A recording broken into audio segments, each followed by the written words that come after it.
அனைவருக்கும் வணக்கம். இன்று யோகா பகுதிமா பார்க்கக்கூடியது வீராசனா. அதோட வேறுபாடுகளை பார்த்துட்டு இருந்தோம். பகுதி 2. இதில் கடந்த பகுதியில் நம்ம முன்னோக்கி குனியறதும் அந்த மாதிரி சைட் ஸ்ட்ரெச்சும் பார்த்துட்டு இருந்தோம். இப்போ அதே மாதிரி ஒரு சில இது வேறுபாடுகளை பார்க்கலாம். பயிற்சி 1.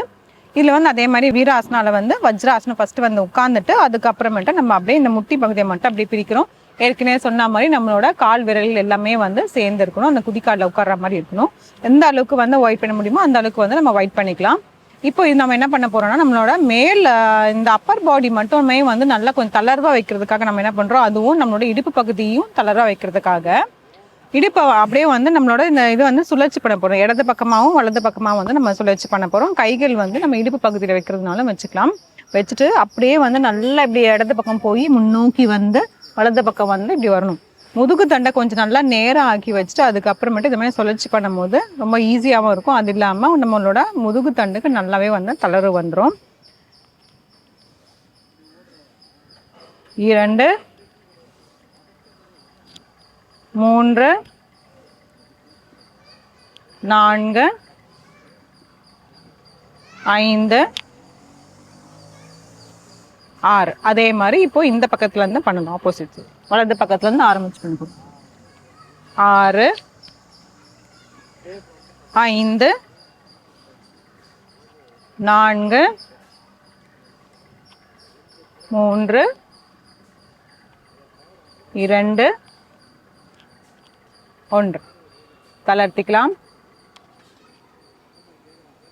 ஆழ்ந்த மூச்சு உள்ள இழுத்து வெளியே விடலாம். எப்பயுமே இடது பக்கத்துலேருந்து பண்ணாலும் வலது பக்கத்துலேருந்து கண்டிப்பாக பண்ணுற மாதிரி இருக்கும். உடனே காலை ரிலாக்ஸ் பண்ணிக்கோங்க. காலை நீட்டிட்டு ரிலாக்ஸ் பண்ணுங்கள். இல்லைனா இந்த மாதிரி வஜ்ராசனம் உட்காந்துமே ரிலாக்ஸ் பண்ணிக்கலாம். இப்போது அடுத்தது பயிற்சி 2.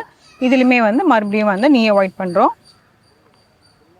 வச்சுட்டு இப்போது நம்ம முன்னோக்கி தான் குனிய போகிறோம். ஆனால் கைகள் வேறு மாதிரி வைக்க போகிறோம். கைகள் முன்னோக்கி வச்சுட்டு பின்னாடி கொண்டு போய் கைகளில் கோத்துக்கிறோம். கோத்துட்டு முதுகு தண்டை நல்லா நேரம் ஆக்கிட்டு இந்த தோல் பட்டையை நல்லா அப்படி பின்னாடி சுழற்சி பண்ணி மார்பு பகுதியை விரிச்சிட்டு அப்படியே முன்னோக்கி குனிய போகிறோம். முன்னோக்கி குனியும் போது கைகள் மேலே தூக்குற மாதிரி இருக்கும். அதே மாதிரி கை கோத்துருக்கிறத 2 உள்ள கைகளுமே சேர்ந்து இருக்கிற மாதிரி பார்த்துக்கலாம்.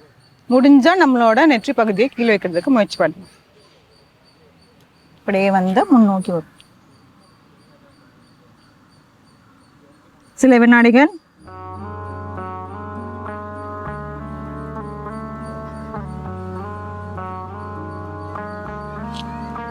தளர்த்திக்கலாம்.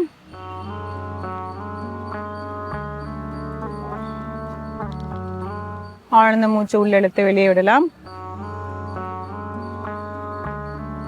இந்த பயிற்சி பண்ணும் போது தோள்பட்டி வலி இருக்கிறவங்களோ இல்லை அதில் ஏதாவது சர்ஜரி எல்லாம் பண்ணியிருக்காங்கிற மாதிரி இருந்துச்சுன்னா இந்த இதை தவிர்க்கணும். ஏன்னா நம்ம தோள்பட்டி நல்லா பின்னோக்கி இப்படி கொண்டு போயிட்டு அதுக்கப்புறமேட்டி பண்ணுவோம். ஸோ இந்த சுழற்சி இந்த மூமெண்ட் இருக்கும் போது பார்த்தீங்கன்னா பெயின் ஏற்கனவே இருக்கிறவங்க இதை தயவு செஞ்சு பண்ண வேண்டாம். மற்றவங்க எல்லாருமே தாராளமாக செய்யலாம். இன்னும் ஒரு முறை கைகள் நல்லா பின்னோக்கி கொண்டு போயிட்டு கைகள் கொடுத்துக்கலாம். முதுகு தண்டை நேராக்கிட்டு தோள்பட்டையை பின்னோக்கி கொண்டு போயிட்டு அப்படியே முன்னோக்கி வரும்.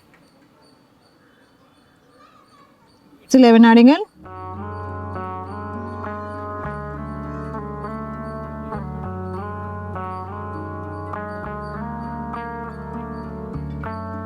தளர்த்திக்கலாம். ஆழ்ந்த மூச்சு உள்ள இழுத்து வெளியே விடலாம். இந்த பயிற்சி செஞ்ச உடனே கைகள் உடனே இப்படி சுழற்சி பண்ணிட்டா நம்மளுக்கு அந்த வலி இருந்தால் கூட நமக்கு தெரியாது. அதே மாதிரி ஆப்போசிட் சைடு அதே மாதிரி இந்த கையுமே செஞ்சிடலாம். இந்த மாதிரி உடனே ரிலாக்ஸ் பண்ணிட்டோம்னா எங்கேயுமே அந்த வலி அந்த நிற்காது. சில பேர் எல்லாருக்குமே ஒரே மாதிரி இருக்காது. ஒருத்தருக்கு ஒரு மாதிரி மாடும் உடம்பு மாறும். அதனால அவங்களுக்கு ஏற்ற மாதிரி நம்ம உடனே பண்ணிடலாம். இந்த பயிற்சிக்கெல்லாம் செஞ்சு பாருங்கள். மீண்டும் அடுத்த பகுதியில் சந்திக்கலாம்.